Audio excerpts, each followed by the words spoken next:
ED ने आज जो प्रेस रिलीज जारी किया है वो बताता है कि शराबबंदी का वायदा करने वाली सरकार ने किस प्रकार से शराब का अवैध व्यापार करके 2000 करोड़ रुपए का घोटाला और अवैध कमाई किया है। नकली शराब 800 दुकानों में बेचे गए, नकली होलोमार्क और आफती रिकॉर्ड शराब की बिक्री हिंदुस्तान में शायद पहली बार सुनी गई होगी। कच्चे शराब अनरिकॉर्डेड सीधा निर्माता से दुकानों में बिना एक पाई टैक्स दिए और वो सीधा पैसा करप्शन के रूप में इकट्ठा हुआ। हम जो लगातार आरोप लगाते रहे कि राज्य की कांग्रेस की सरकार कांग्रेस के लिए एटीएम का काम कर रही है, वो आरोप ईडी के प्रेस रिलीज से प्रमाणित होता है।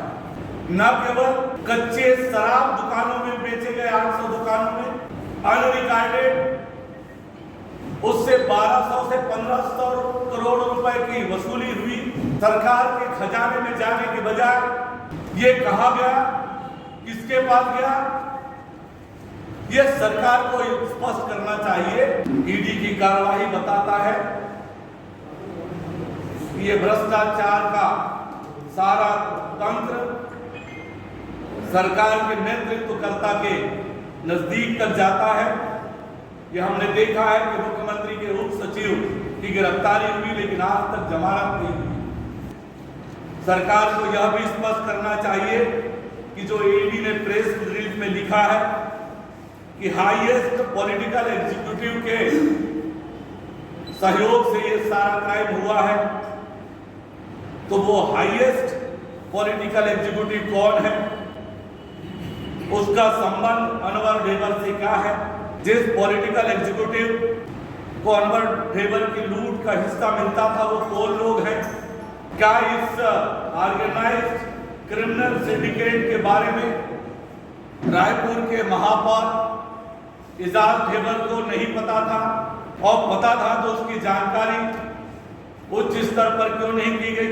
जिन लोगों की ईडी ने अब तक गिरफ्तारियां की है, न्यायालय से भी उन्हें जमानत नहीं मिला है। इसका मतलब ईडी ने उनके खिलाफ तथ्य सबूत न्यायालय में पेश किए हैं कि मार्च के महीने से चालू हुआ था इन्वेस्टिगेशन, स्टेटमेंट रिकॉर्ड किए गए और स्टेटमेंट के रिकॉर्ड होने के बाद जब एविडेंस ईडी को लगा पुख्ता तब जाकर के गिरफ्तारी हुई है। इसका कर्नाटक चुनाव में कितना प्रभाव पड़ेगा ईडी कर रही है? देखिए, आज तो छत्तीसगढ़ की जनता को किस प्रकार से लूट हुआ है ये इस बात को बताता है। दिल्ली में भी शराब मामले में मुख्यमंत्री अब चपेटे में आ रहे हैं। महाराष्ट्र में भी एक मामला हुआ था। माना जाए कि इस विधानसभा चुनाव में ईडी की महत्वपूर्ण भूमिका भाजपा के लिए रहेगी। मैं आप सबसे बहुत स्पष्ट रूप से कहना चाहूंगा कि शराब को लेकर जो खेल चला रही थी सरकार, वो आम लोग भी जानने लगे थे कि दो प्रकार की सेलिंग होती है, एक इलीगल सेलिंग, एक लीगल सेलिंग। आप खाली आरोप पे ही पूरा ध्यान देते हैं। आरोप नहीं, तथ्य है। न्यायालय ने अभी तक जमानत नहीं दिया जितनी गिरफ्तारियां हुई है। आप जो है बड़े पोस्ट में रहे हैं, जमानत नहीं मिलना इसका मतलब ये नहीं है कि वो अपराधी हो गया हो।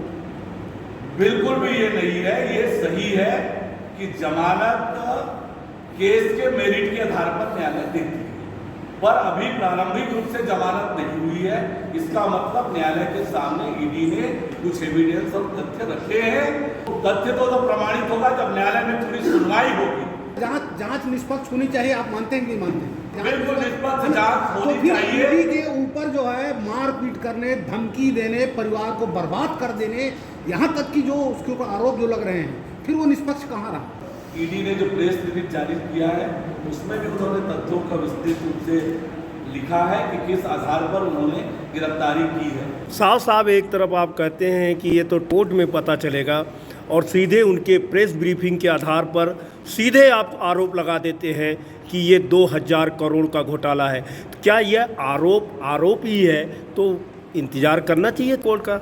ईडी एक संवैधानिक संस्था है, विस्तार से इन्वेस्टिगेशन करके गिरफ्तारियां की है। नैतिकता क्या बोलता है? नैतिक और इसलिए ये जो तथ्य ईडी ने सामने रखे हैं उस आधार पर मैं अपनी बात कह रहा हूं कि ये बहुत बड़ा घोटाला है। यानी भारतीय जनता पार्टी के कार्यकर्ता के रूप में ईडी काम करेगी? बिल्कुल नहीं, ईडी अपनी संवैधानिक दायित्व का निर्वहन कर रही है। जहां करप्शन की जानकारी छत्तीसगढ़ के आम लोगों को है, ईडी को भी हुई और ईडी ने इंक्वायरी करके इन्वेस्टिगेशन करके ये कार्रवाई की है। देखिए, ये तो अभी प्रारंभिक तौर पर जो प्रेस रिलीज किया है, अनवर डेबर की गिरफ्तारी हुई है, 2000 करोड़ के शराब घोटाले का आरोप